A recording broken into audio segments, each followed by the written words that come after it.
Hi అండి. Welcome to Ramya kitchen. ఇవాటి వీడియోలో అందరికీ ఎంతో ఇష్టమైన గుత్తి వంకాయతో ఫ్రై చూపించబోతున్నానండి. ఎప్పుడు గుత్తి వంకాయ మసాలా కాకుండా ఇలా ఫ్రై కూడా చేసుకున్నా కూడా చాలా బాగుంటుందండి. ఇలా వంకాయతో ఫ్రై చేసి పెడితే పిల్లలు మొత్తం కర్రీనే తింటారండి. అన్నమే తినరు అసలు. అంత బాగుంటుంది ఈ వంకాయ ఫ్రై కూడా. వీడియోని స్కిప్ చేయకుండా చూడండి, మీకు ఈజీగా అర్థమవుతుందండి. ఫస్ట్ నేను ఒక 400 గ్రామ్స్ వరకు వంకాయలు తీసుకున్నానండి. నేను నల్ల వంకాయలు తీసుకున్నానండి. మీరు ఏ వంకాయలు తీసుకున్నా పర్లేదు, కాకపోతే గుత్తి వంకాయ మాత్రం తీసుకోండి. ఫస్ట్ ఒక బౌల్ తీసుకొని దాంట్లో కొద్దిగా వాటర్ పోసేసి ఉప్పు వేసి ఒక స్పూన్తో కలపండి. ఉప్పు మొత్తం వాటర్లో కలిసేలా. ఉప్పు ఒక 1 టేబుల్ స్పూన్ వరకు సరిపోతుందండి. ఇప్పుడు వంకాయల్ని తొడుమలు కట్ చేసి నేను వీడియోలో చూపిస్తున్నాను కదా, 4 భాగాలుగా మధ్యలోకి కాట్లు పెట్టేసుకొని ఉప్పు వేసిన వాటర్లో వేసేయండి. ఇలాగే అన్ని వంకాయలు కూడా కట్ చేసుకొని పెట్టేసుకోండి. ఇప్పుడు ఒక వెడల్పాటి కడాయి తీసుకొని ఒక 3 టేబుల్ స్పూన్ల వరకు ఆయిల్ వేసుకొని ఆయిల్ హీట్ అయిన తర్వాత ఇప్పుడు మనం కట్ చేసి పెట్టేసుకున్న వంకాయ ముక్కల్ని కూడా దీంట్లో వేసేయండి. నీళ్ళలోంచి తీసి దీంట్లో వేసేయండి డైరెక్ట్గా. వేసిన తర్వాత ఉప్పు వేసుకోండి ఒక 1/2 టీ స్పూన్ వరకు. దీంట్లోనే 1/2 టీ స్పూన్ వరకు పసుపు వేసి గరిటెతో పూర్తిగా కలిసేలా ఆయిల్లో కలిపేసుకోండి. వంకాయ ముక్కలు కూడా ఫ్రై చేసేటప్పుడు గ్యాస్ అనేది సిమ్లో పెట్టేసుకొని ఫ్రై చేసుకోండి. మనకు వంకాయ ముక్కలు ఉప్పు వేయకపోతే వగరెక్కుతాయండి. కంపల్సరీ ఉప్పు వేయాలండి. ఫ్రై చేసుకునేటప్పుడు వేయాలి, మనం వాటర్లో వేసుకున్నప్పుడు కూడా వేయాలి. ఒక 3 నిమిషాల పాటు ఫ్రై చేసుకుంటే సరిపోతుందండి. ఇప్పుడు ఒక్కొక్కటిగా వేరే బౌల్లోకి తీసేసుకోండి. పూర్తిగా మెత్తబడేంత వరకు వంకాయలు అనేది ఉంచకండి. ఇప్పుడు ఇదే కడాయిలో ఆయిల్ ఉంది కదండి, 1 కప్పు వరకు పల్లీలు తీసుకోండి. మీరు ఒకవేళ 1/2 కేజీ వంకాయలు తీసుకుంటే ఒక 3 టేబుల్ స్పూన్ల వరకు తీసుకుంటే సరిపోతుందండి. పల్లీలు దూరగా వేగిన తర్వాత 2 టేబుల్ స్పూన్ల మినపప్పు కూడా వేసేసుకోండి.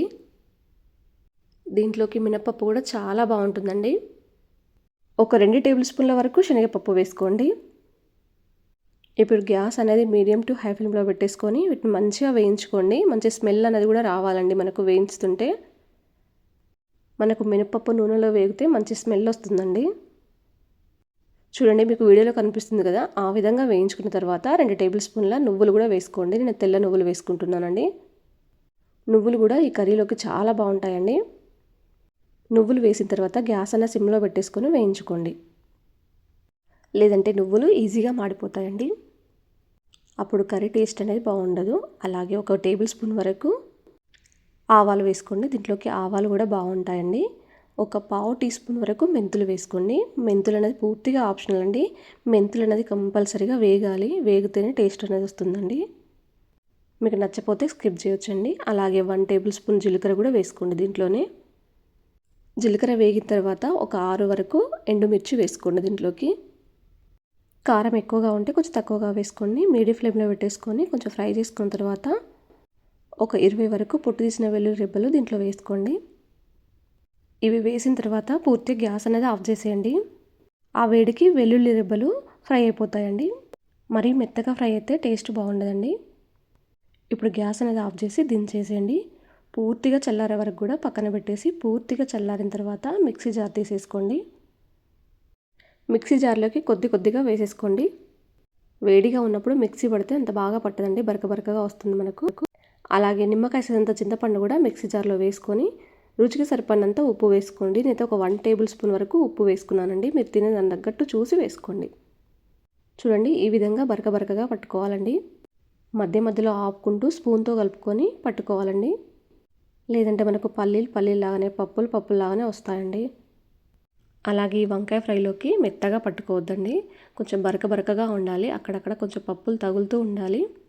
ఈ పొడినంతా ఒక బౌల్లో పెట్టేసుకొని ఇప్పుడు వంకాయ ముక్కలు తీసుకొని దాని మధ్యలోకి పెట్టేసి పూర్తిగా వంకాయను అనేది చేతితోనే అలా క్లోజ్ చేసేయండి. మీకు వీడియోలో కనిపిస్తుంది కదండి. ఈ పొడి అనేది బయటికి రాకుండా చూసుకోండి. మరొకటి పెడుతున్నాను చూడండి. వంకాయ 4 భాగాల్లోకి ఈ పొడి అనేది తీసేసుకొని కొద్దిగా పెట్టేసుకోండి. పెట్టేసి వంకాయను పూర్తిగా క్లోజ్ చేస్తే సరిపోతుందండి. వంకాయల్ని మరీ మెత్తగా ఫ్రై చేసుకున్నారనుకోండి, ఇలా పెట్టడానికి రాదండి. ఏ వక్కకు ఆ వక్క ఊడిపోతుంది. ఇలా పెట్టేటప్పుడు ఇలాగే అన్ని వంకాయ ముక్కలు కూడా పెట్టేసుకోండి.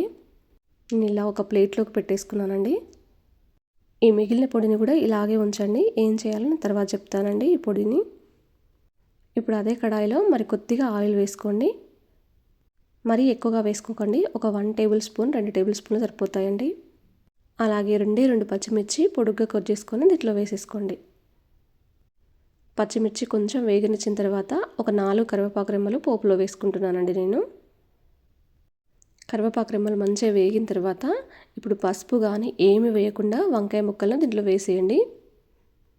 నేను ఒక్కొక్కటిగా పెట్టానండి వంకాయ ముక్కల్ని. మిగిలిన పొడి కూడా దీనిపైన వేసేసి ఒకసారి లైట్గా అలా కలిపేసుకోండి. వంకాయ ముక్కలు అనేది మెల్ట్ కాకుండా కలిపేసుకొని మూత పెట్టేసుకొని ఒక 2 నిమిషాల పాటు ఫ్రై చేసుకోండి సిమ్లో పెట్టేసుకొని గ్యాస్ అంతా. మరీ ఎక్కువగా ఫ్రై చేసుకోకండి. ఒక 2 నిమిషాల పాటు సరిపోతుంది. తర్వాత చివరిలో కొత్తిమీర చల్లండి. కొత్తిమీర వేసిన తర్వాత ఒక 30 సెకండ్ల పాటు ఉంచేసుకొని గ్యాస్ అనేది పూర్తిగా ఆఫ్ చేసి మన కర్రీ అనేది దించితే ఇలా ఉంటుందండి. ఇలా ఫ్రై చేసిన వంకాయ ముక్కల్ని మనం డైరెక్ట్గా తినేయచ్చు, లేదంటే అన్నంలో కలుపుకొని తినవచ్చు అండి. అంత బాగుంటుంది కర్రీ అనేది. పిల్లలకైతే ఇలా వంకాయ ఫ్రై చేసి పెడితే గిన్నె మొత్తం ఖాళీ చేస్తారండి. ఈ వీడియో మీకు నచ్చిందా? మీ ఫ్రెండ్స్కి రిలేషన్కి షేర్ చేయండి. ఒకవేళ మీరు ఈ వంకాయ ఫ్రై రెసిపీని ట్రై చేసి ఉంటే ఎలా వచ్చిందో నాతో షేర్ చేసుకోవడం మాత్రం మర్చిపోవద్దండి.